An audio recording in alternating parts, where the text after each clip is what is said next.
Kolkata night রাইডার্সের play অফে যাওয়ার আশা এখনও জিয়ে রয়েছে, যদিও ঘরের মাঠে তাদের পারফরম্যান্স এবং দলের ধারাবাহিকতার অভাব একটি বড় চিন্তার কারণ।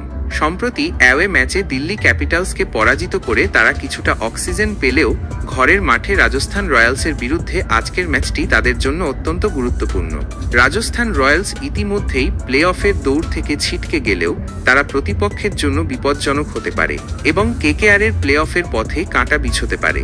কেআর এই ম্যাচ জিতলে যেমন তাদের প্লে অফের টিকিট নিশ্চিত হবে না, তেমনই হারলেও তারা অঙ্কের বিচারে এখনও দৌড়ের বাইরে যাবে না।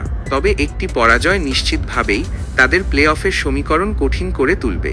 আবহাওয়ার পূর্বাভাসও কেকেআরের জন্য একটি উদ্বেগের কারণ।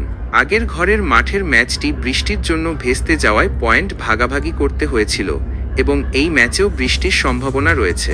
সম্ভাব্য একাদশ পরিবর্তনের দিকে তাকালে শোনা যাচ্ছে কেকেআর আজ আইপিএলের উদ্বোধনী ম্যাচের পিচে খেলবে এবং একাদশে দুটি পরিবর্তন দেখা যেতে পারে। ব্যাটিংয়ে ধারাবাহিকতার অভাবের কারণে অভিজ্ঞ ক্যাপ্টেন অজিঙ্ক্য রাহানে সম্ভবত খেলবেন। পেস বোলিং অলরাউন্ডার রোভম্যান পাওয়েলের পরিবর্তে spin bowling allrounder Moeen Ali এবং বাঁহাতি স্পিনার অনুকূল রায়ের জায়গায় রমনদীপ সিংকে খেলানো হতে পারে। এই পরিবর্তনগুলি কেকেআরের বোলিং বিভাগে ভারসাম্য আনতে সাহায্য করতে পারে। পরিশেষে বলা যায়, কলকাতা নাইট রাইডার্সের জন্য আজকের ম্যাচটি একটি অগ্নি পরীক্ষা। ঘরের মাঠে নিজেদের সমর্থকদের সামনে ভালো পারফর্ম করে প্লে অফের দিকে আরও এক ধাপ এগিয়ে যাওয়াই তাদের প্রধান লক্ষ্য।